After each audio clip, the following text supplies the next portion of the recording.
ప్రస్తుతం మనము కొత్తపేటకు సంబంధించి వినాయక నగర్లో ఉన్నాము. వినాయక నగర్లో మూసీ నది పరివాహక ప్రాంతం చుట్టూ ఉన్నటువంటి ఆ ఇల్లు ఇవన్నిటికీ కూడా ఇప్పటికే ఆర్బీఎక్స్ రివర్ బెడ్ అనేటువంటి మార్కు అధికారులు గీస్తున్నారు మూసీ సుందరీకరణలో భాగంగా. సో ఒక్కసారిగా మూసీ నది పరివాహక ప్రాంతంలో ఉన్నటువంటి ప్రజలంతా భయాందోళనకు గురవుతున్నారు. ఏ క్షణము అధికారులు వచ్చి ఆ సింబల్ గీస్తారు, ఎప్పుడు మమ్మల్ని ఖాళీ చేస్తారు, ఎప్పుడు మా ఇళ్లను కూలుస్తారు అనేటువంటి ఆవేదనకు గురవుతున్నటువంటి పరిస్థితి. ఈ నేపథ్యంలోనే ఇక్కడ ఉన్నటువంటి కొంతమంది నివాసితులు అధికారులు వస్తే అధికారులని తరిమి కొట్టే ప్రయత్నం చేశారు, అధికారులను ఇక్కడ నుంచి పంపించే ప్రయత్నం చేశారు. సో ఒక రకంగా చెప్పాలంటే ఒక యుద్ధ వాతావరణం అని చెప్పుకోవచ్చు. ఎందుకంటే ఎన్నో ఏళ్ళ నుంచి మేము ఇక్కడనే బతుకుతున్నాం, ఇక్కడనే మా పిల్లల చదువులు, మేము అంతా బంధుత్వం ఏర్పడింది ఈ యొక్క ప్రాంతంతో, ఈ కాలనీతోటి. అటువంటి మమ్మల్ని ఎట్లా ఖాళీ చేయిస్తారు, మాకు ఏదైనా ఒక ఆసరా చూపించాలి, ఎటువంటి ఆసరా చూపించకుండా, ఎటువంటి ప్రత్యామ్నాయం చూపించకుండా డబుల్ బెడ్రూమ్ ఇస్తామంటూ చెప్పడం కానీ ఇవ్వకపోవడం, ఇదంతా కూడా మాకు అనుమానం కలుగుతుంది. అధికారులు మాకు ఇస్తారా లేదన్నటువంటి అనుమానంతో ఆర్బీఎక్స్ అనేటువంటి సింబల్ ఏ ఇంటికి వేసారో ఆ ఇంటి ఆ యొక్క వేరే వైట్ పెయింట్ వేసి కూడా దాన్ని మొత్తం చెరిపేసే ప్రయత్నం చేశారు. మనం ప్రస్తుతం వినాయక నగర్ కాలనీలో ఉన్నాం. ఈ ఇల్లు ఏవైతే ఉన్నటువంటి ఇళ్ళన్నిటికీ కూడా ఆ సింబల్ గీసారు. ఉన్నటువంటి ఇటువంటి అన్ని ఇళ్ళకు కూడా ఈ మూసీ నది పరివాహక ప్రాంతంలో ఉన్నటువంటి ఇళ్ళకు కూడా సింబల్ గీసారు. వాళ్ళు ఇంటి ముంగలే కూర్చున్నారు. అంటే అధికారులు ఎవరైనా వస్తారేమో అనేటువంటి భయాందోళనకు గురవుతున్నటువంటి పరిస్థితి. సో ఒకసారి ఇక్కడ చూడవచ్చు మనం. ఇంతకుముందు ఆర్బీఎక్స్ అనేటువంటి సింబల్ ఉండే, ఆర్బీఎక్స్ అనే సింబల్ని వాళ్ళు వైట్ పెయింట్ తోటి కవర్ చేసే ప్రయత్నం చేశారు. మమ్మల్ని ఖాళీ చేయించొద్దు, చాలా రోజుల నుంచి మాకు ఈ ఏరియాకు సంబంధం ఉంది, ఇక్కడనే మేము బతుకుతున్నాం దాదాపు 40-50 ఏళ్ళ నుంచి అంటూ చెప్తున్నారు. అధికారులు ఏ క్షణమైనా రావచ్చు అనేటువంటి భయాందోళన ఏమన్నా మీకు జంతా ఉన్నారా? అధికారులు కంటే ఈ రేవంత్ రెడ్డి ఉన్నారు గన్మెన్ వాచ్మెన్ లాగా పిఎల్ వాళ్ళు ఏ టైంలో వచ్చి మమ్మల్ని ఏం చేస్తారో అన్న భయమే ఉందన్న. మాకైతే అదే భయం ఉంది. అన్ని ప్రూఫ్స్ ఇచ్చినాక ఈ రోజు కూలగొడతా అంటే మేము ఎక్కడ పోము, ఎక్కడ పోయి బతకాలి?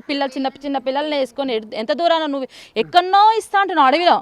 అడవి అన్నది అడవిలో కొట్టి చంపినా కూడా మాకు దిక్కు లేదు. రెస్పాన్స్ తీసుకుంటాడు ఆయన? రెస్పాన్స్ తీసుకుంటాడు మేము వస్తే ఎక్కడ? ఇప్పుడు వాళ్ళు ఏమంటారు అంటే మూసీ నదికి పక్కనే ఉంది, వాటర్ బాగా ఎక్కువ వస్తే ఇళ్ళకి వస్తాయి నీళ్ళు. ఎన్నడూ ఇళ్ళకి రాలేగా, నువ్వు వచ్చి ఈ రోజు నువ్వు ముఖ్యమంత్రి పోయి ఇళ్ళకి వస్తూ నేను బాగు పెడతా మిమ్మల్ని రక్షిస్తున్నా అంటే ఏం రక్షిస్తున్నావు? ఎప్పుడు బాగు పెట్టినావు నువ్వు? అక్కడ వేసిండన్న కేసీఆర్ సగం దాకా అదే విధంగా వేసుకొని పో, నువ్వు అదే విధంగా వేసుకుని మమ్మల్ని చేసిండా? అయ్యలా చెయ్యాలనుకుంటే కేసీఆర్ వదిలేసి మమ్మల్ని అయ్యేలా చెప్పు, మాకు ఎందుకు చెప్పలేదు? పేద పిల్లలకు ఇబ్బంది అవుతుందని వాళ్ళు కూలినాలు చేసుకునేటోళ్ళు ఉన్నారు, వైపు ఉన్నారనే కదిలించకుండానే ఆయన ఏదో పార్క్ చేసింది అదే చేసుకుంటా పోరా. అది ఓడొద్దన్నాడు. ఉంది చూపిస్తాం, అది కూడా ఉంది ఆడ. ఇప్పుడా ఎప్పటి నుంచో ఉన్నది ఏరియా. ఇప్పుడు వచ్చి నువ్వు జరుగు పో అంటే ఎక్కడికని పోవు మేము పిల్లల్ని వేసుకొని. వాళ్ళకు డబుల్ బెడ్రూమ్ అంటున్నారు, ఆ సింబల్ గీసిన ఆ ఇల్లుకు ఖచ్చితంగా డబుల్ బెడ్రూమ్ ఇస్తామంటున్నారు. నమ్మకం లేదా మీకు? అధికారం కాదు, డబుల్ బెడ్రూమ్ ఉన్న వాళ్ళు ఇలాంటి వాళ్ళు 2-3 ఇండ్లు ఉన్న వాళ్ళు డబుల్ బెడ్రూమ్ అయింది, చీప్ అయిపోయింది వాళ్ళకి. మాకు ఏది లేదు, ఉన్నదంతా ఇక్కడనే పెట్టినాం మేము తెలుసా. ఊర్లో అమ్ముకొని ఇక్కడ కట్టుకున్నాం. ఇక పోదు, కేసీఆర్ పట్టించిండు. కాంగ్రెస్ ప్రభుత్వం 10 ఏళ్ళు పరిపాలించినప్పుడు మేము కొనుక్కున్నాం. అలా తెలియదా? మీరే కొత్తగా పేర్లు పెడుతున్నారు, కొత్తగా పేర్లు పెట్టారు. ఇవాళ ముఖ్యమంత్రి కాగానే మూసీ వైపు పరిపాలన నాళాల మీద ఉన్నాయి, మేము ఇల్లు తీసేస్తాం, కబ్జా భూమి అని చెప్తున్నారు. అయ్యాల ఏం చేసారు మీరు? అలా గొంతుటప్పుడు చూలే మీ సైన్లు కూడా మరి సైన్లు చేసిన వాళ్ళందరూ లాగండి మా పేపర్ల మీద సైన్ చేశారు కదన్న. ఇల్లు రిజిస్ట్రేషన్ చేసింది, కరెంటు బిల్లు వచ్చినోడు అవన్నీ ఊకనే తీయడు కదా. వాళ్ళందరూ లాగండి, కూసబెట్టండి. ప్రజల కాడికి రా. నువ్వు ఇంకెన్ని రోజులు ఇంట్లో కూర్చుంటావు? గాజులేయాలా నీకు? గాజులేసి కూసబెట్టాలా, చీర కట్టి కూసబెట్టాలా? రమ్మండి లోపలికి. బయటకు పెడతల కాడికి వస్తే చెప్పు తీసుకొని కొడతారు ఒక్కొక్కరు మాత్రం. రేవంత్ రెడ్డి చేసే పని తప్ప అంటారా? మూసీ సుందరీకరణ అంటున్నారు కదా. తప్ప ఏం సుందరీకరణ? మా ప్లేస్ లో నువ్వు చేసేది ఏంది? మా ప్లేస్ లో నువ్వు చెయ్యొద్దు. అది మా ప్లేస్, మా కష్టార్జితం. నువ్వేదో ఓల కోసం చేస్తున్నావు, నువ్వు ఏడా చేస్తున్నావు? నువ్వు ఏమిటికి అది చేసేది? ఎవరిని బాగు పెడతానికి? నువ్వు సగం దొబ్బుతానికా? సగం నువ్వు దొబ్బుతానికే కదా. మాకు అవసరం లేదన్నా, నువ్వు సీదకరణ వద్దు, ఏదొద్దు. మమ్మల్ని ఇలానే బతకని. ఒక్కొక్కడ ఎమ్మెల్యేలు మేము ఓట్లేస్తే గెలిచిన వాళ్ళు, వాళ్ళు ఎంపీ ఎమ్మెల్యేలు మేమేస్తే గెలిస్తే నిన్ను ఎంచుకున్నారు వాళ్ళు. మరి మా వల్లనేగా మమ్మల్ని ఇంత బాధ పెడుతున్నావేంటి నువ్వు? కానీ ఇప్పుడు కొంతమంది స్వచ్ఛందంగా పోతుంటారు కదా, మా ఈ మురికివాడలో బతకడం కంటే డబుల్ బెడ్రూమ్ పోతున్నారు. విన్నారో ఏం లేదో, బలవంతం చేసి మమ్మల్ని రోడ్డు మీద దించుతారని చెప్తారు. మీకు తెలుసు కదా, పోయిన వాళ్ళు అయితే కరెక్ట్ ఇట్లానే చెప్తారా మీకు? మేము హ్యాపీగా ఉన్నాము, మంచిగా తీసిండు రేవంత్ రెడ్డి, బాగా ఉంచుతుండు మమ్మల్ని. ఒక్కరితో అనిపించండి, ఫస్ట్ అనిపించండి, చూద్దాం. నేను కూడా అడుగుతా, ఎంత బాధతోటి పోతారు సార్. ఇన్ని పైసలు పెట్టి ఇన్నేళ్ళ నుంచి ఇక్కడ ఉండి ఎక్కడంటే గద్ద వచ్చి కోడిపిల్లని ఎత్తుకపోయినాడు, గద్ద అయిపోయాడు, మేము కోడిపిల్లలం అయిపోయినాం. అట్లా ఎత్తుకపోతుండే మమ్మల్ని అయితే. అధికారులు ఏమంటారు? అధికారులు వచ్చి మార్కింగ్ ఇస్తున్నారు కదా, వాళ్ళు ఏమంటున్నారు? ఇక్కడికి వచ్చినప్పుడు ఇంతవరకు అయితే ఏనియలేదు అన్న వాళ్ళని, ఏనియలే. రావాలి వెళ్ళిపోయారా? ఏ నీకపోతే ఎట్లా? ఇక గొడవలు అయితే అయినాయి ఒక 2 days దాకా, గొడవలు అయితే బాగా అయిపోయినాయి. ఇక పోయిర్రు అనుకోరాదు. ఇక మళ్ళా వచ్చే అవకాశం ఉంది అంటున్నారు. ఒకవేళ వస్తే ఎట్లుంటది ఏమనుకుంటున్నారు? మా మీద మేమే పెట్రోల్ పోసుకొని తగలబడతాం. ఆయన పుణ్యమా అంటే చస్తాం, మేమే చస్తాం. ఇక చస్తాం. ఆయనకన్నా ఆయనైతే ఇప్పుడు చావడుగా, వాడు ముఖ్యమంత్రి చావడికి ఒక 10 మంది జమ్ము ఉంటారుగా, మనం ఏం చేయలేము. మేము మాకు ఎవరున్నారు చెప్పు, మేమే. ఇక కొంతమంది కోర్టుకు పోయి స్టే తెచ్చుకుంటున్నారు. అట్లా మీరేమైనా ప్రయత్నం చేసిరా? కోర్టుకు పోయేటట్టు అట్లా ఏమైనా చూసిరా? చేస్తున్నాం. మేము చేసే ప్రయత్నాలు మేము చేస్తున్నాం అన్న. ఇక చూడాలి. ఇక మాకు మా ఇల్లు మాకు కావాలన్నా ఏం చేసినా మమ్మల్ని వదిలేసాల్సిన ఆయన. ఇంకోసారి మాత్రం కాంగ్రెస్ ప్రభుత్వం అసలు ఏ ఎమ్మెల్యే వచ్చి మమ్మల్ని అడుగుతాడో ఓటు కావాలని. మీ ఎమ్మెల్యే వచ్చినా ఈ స్థానికంగా ఉన్న మీ ఎమ్మెల్యే రాలేదు తెలుసా? సుధీర్ రెడ్డి రాలేదు. ఓట్లు కావాలన్నప్పుడేమో ఓ 100 మందిని గ్యాంగ్ వేసుకొని వచ్చిండు, కానీ ఒక్కరోజు మరి ఏంటి పరిస్థితి అని మూసి వైపు ఒక్కడు రాలే తెలుసా? రాలే. అది అనకనే అంటున్నా. ఇప్పుడు ఏ ఎమ్మెల్యే వస్తాడో ఏ ఎంపీ వస్తాడో ఓట్లు కావాలి మాకు అన్నోడు మాత్రం చెప్పు తీసుకొని కొడతాం మేమైతే. బీఆర్ఎస్ నాయకులు కొంతమంది వస్తారు కదా, హరీష్ రావు, కేటీఆర్ కూడా వచ్చి మద్దతు ఇస్తాడు. ఇక్కడ ఎవరు వచ్చిరన్నా? ఇక్కడ సైడే రాలేదు అసలు. వేరే వేరేగా అంటే వాళ్ళే వేసిరంట ఓట్లు, వాళ్ళే వేయడం వల్ల వాళ్ళు గెలిచిరు. మేము వేయలేదు. మేము వేయలేదు. సుధీర్ రెడ్డికి మీరు వేయలేరు అయితే? మరి అంతే కదన్నా. నువ్వు ఇక్కడికి వస్తే వేసినట్టు, నువ్వు ఎలక్షన్లప్పుడు వచ్చినావు, చేతులు జోడించుకుంటా మొగడు పెళ్ళాం అందరూ వచ్చిరు. మరి ఇవాళ ఎందుకు రావట్లేవు నువ్వు? నీకు ముఖం లేదా? నీకు ముఖం లేదా? ఎందుకు రావట్లేవు మా ఇంటి ముందలకి? ఆ రోజు వచ్చినప్పుడు ఈ రోజు మేము కష్టాలలో ఉన్నప్పుడు నిన్ను ఎంచుకున్నప్పుడు నువ్వు వచ్చి ముందల నిలబడి మాకు చేయాలి కదా. ఏమిటికి ఓట్లు వేసినావు? మీకు పనులేక వేసినావా? ఒక ఆయన వచ్చిండు, ఆయన పేరేం పేరు నాకు ఐడియా లేదు కానీ, బట్ ఆయన అయితే పాప ఎందుకు అనాలి కానీ గుప్తా నరసింహ ఏదో ఉంది. అతనైతే వచ్చిండు, వచ్చి 2 days తిరిగిండు. మిమ్మల్ని చెయ్యాలంటే మా మీద వేయించుకున్నాకనే మేము వస్తామని అన్నాడు. అనలేదని కాదు, చేసిండు. పక్కన కేటీఆర్ నగర్ పరిస్థితి కూడా అదే అంటున్నారు. ఏమన్నా తెలుసా అక్కడ ఎవరైనా బంధువులు? మాకు ఐడియా లేదన్న అక్కడ సైడు. ఇక ఇక్కడ మీద పడ్డాడుగా మా మీద, అక్కడ పడతాడు. ఇక అంతే వంది. వాళ్ళ ఇల్లు కూడా రెడ్ జోన్ లో ఉందా, వియట్లో ఏదో ఉన్నాడు పేర్లు పెట్టినగా. మరి అంది ఉందంటనా? అంది ఉందంటనా? ఉందే కట్టుకున్నాడా? తెలిసి కట్టుకున్నాడా? తెలియక కట్టుకున్నాడా? మేము తెలియకనే కట్టుకున్నాం అన్న. ఆ రోజు మాకు ఇలాంటివి ఉన్నాయని ఎంఆర్ఓ సంతకాలు అందరూ ఉన్నాయన్న. రిజిస్ట్రేషన్ లో సంతకం పెడతాగా పెద్దోడే, వాను కూడా గుంజరి. మీరు అందరు రావాలి, అందరు దిగి కూర్చోవాలి, ప్రజల మధ్యలోకి వచ్చి నువ్వు రావాలి. ఇంట్లో కూర్చోవడం ముచ్చట చెప్పడం కాదు. ఇట్లా బాగు పెట్టా అట్ట బాగు ఇవన్నీ వద్దు మాకు. ప్రజల మధ్యలోకి రా, నువ్వు వచ్చి మాట్లాడు. మేము తీయనియలేదన్న వాళ్ళని. ఇక్కడి నుంచి ఇక్కడనే అంటే వెళ్ళిపోయారు వాళ్ళు కూడా. ఒక్కొక్కడు పందులు పరిచయం పలిసిరు. 500-600 మంది వేస్తే మేము సామాన్యులం. నీకేమో గన్మెన్లు ఉన్నారు, మాకు ఎవ్వరు లేరు గన్మెన్లు. మమ్మల్ని కొట్టినా కొడితే చంపినా అనుకుని వాళ్ళ చేతులనే చస్తాం మేము. మేము చస్తే మాకు ఏమైనా పాని హానికరం ఉన్నా కూడా వాడే రేవంత్ రెడ్డి పోలీసు వాళ్ళే. మాకేమైనా ఆలయ్యగా వాళ్ళని తీసుకు మొన్నటిదాకా జైల్లో వచ్చింది కదా. ఇప్పుడు మేము దస్తా కూడా వాళ్ళని తీసుకొని జైలు వేయరు. అలా అదే సెట్ అవుతుంది ఆయనకి. అసలు ఏమంటారు, ప్రజల పాలన వాళ్ళకి ఆయనకు తెలియదు. వద్దన్నా మాకు ఎవరిని ఉద్ధరిస్తావు నువ్వు చేసి? ఎవరిని తీసుకొచ్చి మురికి నీళ్ళు పోయి మంచి నీళ్ళు తాగునీళ్ళు క్లీన్ చేసుకోరా? డ్రైనేజ్ వాటర్లు పెట్టుకో, పెద్ద పైపులు వేసుకో, పెద్ద పైపులు వేసుకొని డ్రైనేజ్ వాటర్ పోని అదంతా క్లీన్ చేసుకో. గోడ కట్టుకో, గోడలో నువ్వు కూడా పడు, మూసిన నువ్వు వాడు, ఆ గోడ మీద వాడు పండుకొని బొర్లు సంబంధం లేదు. కానీ మమ్మల్ని గదిలియొద్దు నువ్వు. ఆ రోజు ఏం చేసినావు నువ్వు? మాకు చెప్పాల్సింది కదా. మీకు అన్ని తెలుసు, మాకు తెలియక మేము చేసుకున్నావు. మరి ఏంటిది అలా అన్న? 30 లక్షలు పెట్టి కట్టుకున్నా అన్న. 6 నెలలు కూడా కాలే నిన్ను గృహప్రవేశం చేసి.